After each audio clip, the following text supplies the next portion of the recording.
যেভাবে রাজনৈতিক দলগুলোর সঙ্গে প্রধান উপদেষ্টার একের পর এক বৈঠক হচ্ছে, বোঝাই যাচ্ছে দেশের রাজনৈতিক পরিস্থিতি এখন আর স্বাভাবিক অবস্থায় নেই। একটা বড় ধরনের টানাপোড়েন চলছে এবং আগামী দিনগুলোতে আসলে কোন দিকে যাবে এটা জানার জন্য সবাই অধীর আগ্রহে অপেক্ষা করছেন। নিজেরা যার যার মতো করে পর্যালোচনা করছেন এবং বিভিন্ন মিডিয়ায় চোখ রাখছেন। আসলে হচ্ছেটা কি হতে যাচ্ছে সামনে। প্রথম দিন মানে গতকালকে আমরা দেখলাম ডক্টর ইউনূসের সঙ্গে তিনটা প্রধান রাজনৈতিক দল দেখা করেছেন, বিএনপি, জামাতে ইসলাম এবং এনসিপি। এনসিপি হয়তো অনেকের কাছে ছোট দল, কিন্তু সরকারের কাছে তারা একটা বড় দল। তারা বড় বড় দাবি করে, তিনজন উপদেষ্টার বিদায় চায়, তাকে বের করে দিতে হবে এটা বলে, নির্বাচন কমিশনকে বাতিল করতে হবে এটা বলে, মানে তাদের দাবিগুলো অনেক বড় বড়। কিন্তু সমর্থক মোটামুটি এখন কমতে কমতে খুবই কমের দিকে চলে এসেছে। বিএনপি বড় দল, বিএনপিরও নানা রকম দাবি আছে। বিএনপিও তিনজনেরকে বিদায় করতে বলে এবং সেই সঙ্গে বিএনপি একটা বড় দাবি করে, যে দাবিটা হলো ডিসেম্বরের মধ্যে নির্বাচন দিতে হবে। সরকার কি করবে আসলে? আজকে আরও কয়েকটা মিটিং হবে, বাট সেগুলো তুলনামূলকভাবে আমি মনে করি ছোট দল, মানে নিজেরাও নিজেদেরকে বড় দাবি করে না এবং বাস্তবতাও তাও নয়। তো আমি যদি প্রথম দিনের আলোচনাগুলি বলি, যে এই আলোচনাগুলি থেকে আমরা কী বুঝতে পারলাম।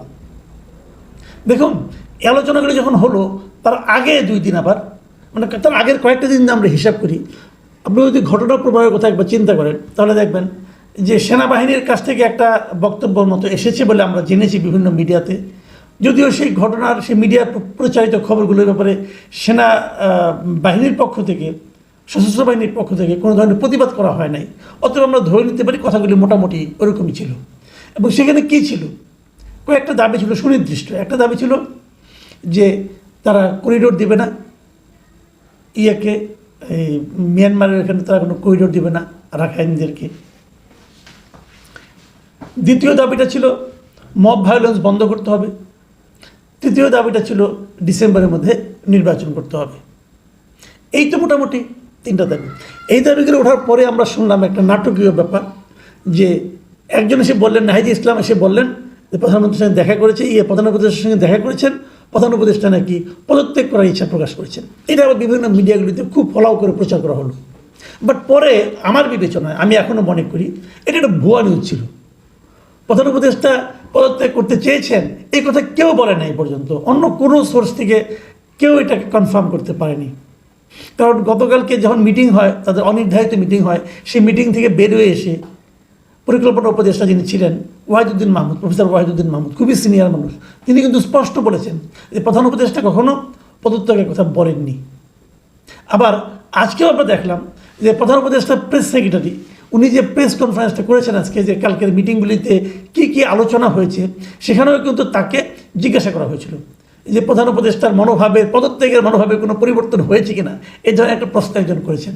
তিনি উত্তরে কী বলেছেন, আমরা তো ওনার ওই বিষয়টা পত্রিকায় পড়েছি।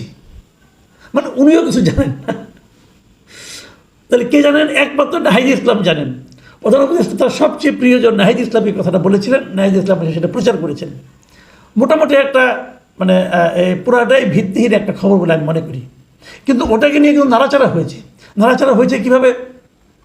গতকালকের মিটিংয়ে জামায়াতের পক্ষ থেকে কিন্তু তারা বলেছে, যেমন আমি বলি আপনাকে, তারা প্রধান উপদেষ্টাকে পদত্যাগ না করার জন্য অনুরোধ করেছে।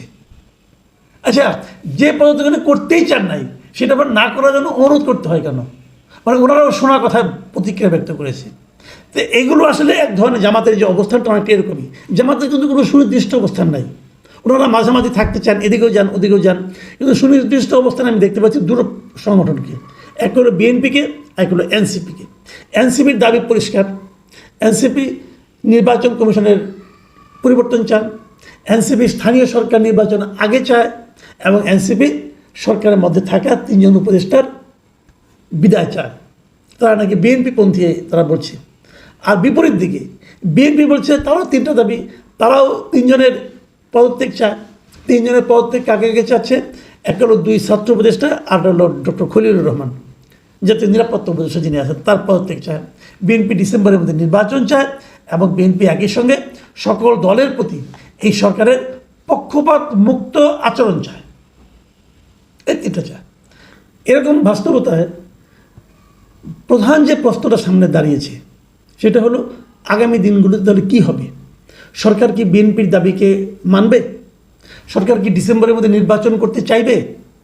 যদি নির্বাচনটা হয় সেটা ডিসেম্বরের হোক অথবা সরকারের ইচ্ছা অনুযায়ী, যেটা তারা বলতেছে যে ডিসেম্বরের পরে, ডিসেম্বর থেকে জুন এর মধ্যে হয়, তাহলে সেই সময় কি এই সরকারের অধীনেই হবে? এই প্রশ্নটা কিন্তু ইদানিং উঠতে শুরু করেছে। মাথায় রাখবেন, বিএনপি কিন্তু সরকারের কাছ থেকে পক্ষপাত মুক্ত আচরণ চেয়েছে। তার মানে কি? তার মানে বিএনপি এই সরকারের আচরণে এরই মধ্যে পক্ষপাত দুষ্টতার আচরণ দেখতে পাচ্ছে। সে আচরণ যদি অব্যাহত থাকে তাহলে কি এই সরকারের অধীনে নির্বাচন হবে? এটা নিয়ে কিন্তু প্রশ্ন উঠবে। কিন্তু সে আলোচনা হয় পরে করি আমি, কিন্তু তার আগে যে আলোচনাটা সবচেয়ে গুরুত্বপূর্ণ সেটা হচ্ছে নির্বাচন কবে হবে। বিএনপির চাহিদা অনুযায়ী ডিসেম্বরের মধ্যে, নাকি সরকারের বক্তব্য অনুযায়ী ডিসেম্বর থেকে জুনের মধ্যে? আমি একটা জিনিস বুঝতেই পারি না, সরকার কেন ডিসেম্বর থেকে জুনের গো ধরে বসে আছে? বিএনপি যেটা চেয়েছে যে ডিসেম্বরের মধ্যে নির্বাচন হতে হবে। যদি ডিসেম্বরের মধ্যে নির্বাচন হয়, যদি হয়, তাহলে এখন থেকে আরও 7 মাস। তো 7 মাসের মধ্যে এই সরকার একটা নির্বাচন আয়োজন করতে পারবে না? তারা কি এত স্লো? কেন পারবে না? আমি কিন্তু এখনও সরকারের কাছ থেকে আর শুনিনি যে কেন নির্বাচন ডিসেম্বরের মধ্যে করা সম্ভব নয়। কেন সম্ভব নয় এটা আমি বুঝতে পারছি না। তাদের কিছু বললেই তারা আপনার ডিসেম্বর, এটা কি জেদাজেদির ব্যাপার স্যাপার নাকি? এটা কি বিএনপি বনাম ইউনূস সরকারের জেদ? তাদের মনে কি আছে, তাদের কি আকাঙ্ক্ষা আছে, এটা তাদের ব্যাপার ভাই। আমরা সাধারণ মানুষকে তা চাই। আমরা সাধারণ মানুষ এই ধরনের জেদাজেদির রাজনীতি দেখতে চাচ্ছি না। আমরা তো মনে করি নির্বাচন দ্রুত হতে হবে। দ্রুত এই কারণে হতে হবে, প্রথমত এই সরকার আহামরি এমন কোনো অসাধারণভাবে দেশ চালাচ্ছে না যে আমরা অনন্তকাল অপেক্ষা করতে পারবো আনন্দ সহকারে। পারবো না আমরা অপেক্ষা করতে। অনেকে বলছেন যে বিএনপি ক্ষমতায় আসলে আবার সে আগের ঘটনায় ঘটবে, যে বিএনপি ক্ষমতায় না আসতে যা ঘটছি এটাকে আমরা খুব এনজয় করছি। কে আসবে না আসবে আগে আপনি ধরছেন কেন? আগে কেন বলছেন যে বিএনপি ক্ষমতা আসবে? যদি বিএনপি খারাপ হয় তো আপনারা যারা ভালো আছেন তারা ইলেকশনে আসবেন, আপনারা জিতবেন। এনসিপি তো এটা খুব ভালো দল। এনসিপির সঙ্গে ডক্টর ইউনূসের মতামত চিন্তার অসম্ভব মিল। তো ডক্টর ইউনূস এনসিপিকে সাপোর্ট দিলেই পারেন, দিয়ে রাজনীতিতে এসে পারেন, ইলেকশন করেন, জনগণ আপনাকে হুমড়ি খেয়ে ভোট দিবে, অসুবিধাটা কি? কিন্তু কেন গো ধরেছেন এই নির্বাচন জুনের মধ্যে হতে হবে, এপ্রিলে হতে হবে, মার্চে হতে হবে? কেন? আপনারা কারণটা ব্যাখ্যা করেন। আমি এ পর্যন্ত শুনলাম না যে কারণটা কি। অন্য অন্য তত্ত্বাবধায়ক সরকার তো এর মধ্যে 2বার ইলেকশন করতে পারতো, কারণ তার 3 মাস করে থাকে। আর বলছেন সংস্কার। বিএনপি কিন্তু স্পষ্ট কালকে বলে এসেছে সংস্কার, বিচার এবং নির্বাচন 3টা পৃথক জিনিস, একটার সঙ্গে আরেকটা মেলালে চলবে না। সংস্কার এটাও চলমান, বিচার এটাও চলমান, নির্বাচনটা হতে হবে। আমি যে এই লজিককে সাপোর্ট করি। আমি সরকারকে অনুরোধ করবো, আপনাদের মাথায় রাখতে হবে আপনারা যে এখনও নির্বিঘ্নে টিকে আছেন এর প্রধান কারণ হলো বিএনপির মতো একটা বড় দল আপনাদেরকে সমর্থন করছে। বিএনপির জনসমর্থন সারা দেশে ছড়িয়ে আছে। এখন আপনারা তাকে সুযোগ দিচ্ছেন, আমি জানি এই সরকারের পক্ষ থেকে একটা সুযোগ দেওয়া হচ্ছে। তারা বিএনপির একটু দুর্বলতাকে টের পেয়েছে। তারা জানে যে বিএনপি তাদেরকে কখনো সরিয়ে দিতে চাইবে না, কারণ সরিয়ে দিলে আবার আগের মতোই কিন্তু ঝামেলা পাকাতে পারে। এটা বিএনপি বলেছেও যে নির্বাচন যতই বিলম্বিত হবে ততই আগে স্বৈরাচার আবার চলে আসতে পারে। এই বিলম্বিত হওয়া অথবা এদের সরে যাওয়া 2 ক্ষেত্রেই বিএনপির এই আশঙ্কা কিন্তু থেকে যায়। তো এই সুযোগটা যদি আপনারা নেন তাহলে কিন্তু সেটা আলটিমেটলি ভালো ফল নিয়ে আসবে না।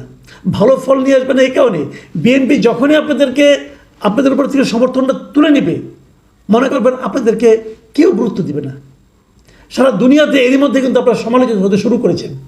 সেই সমালোচনা প্রধানত হচ্ছে সেটা হলো আপনারা এমন একটা রাজনৈতিক ব্যবস্থা কায়েম করেছেন যার মাধ্যমে সাধারণ মানুষের ভোটের চয়েসটা কমে গেছে। মানে তারা কালকে আমি যেটা পড়লাম নিউ ইয়র্ক টাইমসে, তারা কিন্তু আলটিমেটলি ওই কথাটাই বলতে চেয়েছে যে আপনারা যে আওয়ামী লীগকে নিষিদ্ধ করেছেন এটা কিন্তু সারা দুনিয়ার গণতান্ত্রিক দেশগুলো ভালোভাবে নেয়নি। আপনারা কতদিন এভাবে টিকে থাকতে পারবেন এটা আমি জানি না। আমি চাইবো সকল মহলে সৌভদ্রী উদয় হোক। আপনারা ডিসেম্বর নাকি ডিসেম্বর থেকে জুন এই টাগ অফ ওয়ারে থাকেন না। আর তাছাড়া একটা সুবিধাও আছে, ঠিক আছে, যা বলেছেন ভাবছেন যে আমি যা বলেছি সেখান থেকে সরলে হয়তো আমাদের ক্ষতি হবে, আমাদের মান সম্মান যাবে, ওকে, সেক্ষেত্রে কিন্তু সময় আছে, সেটা কি জানেন?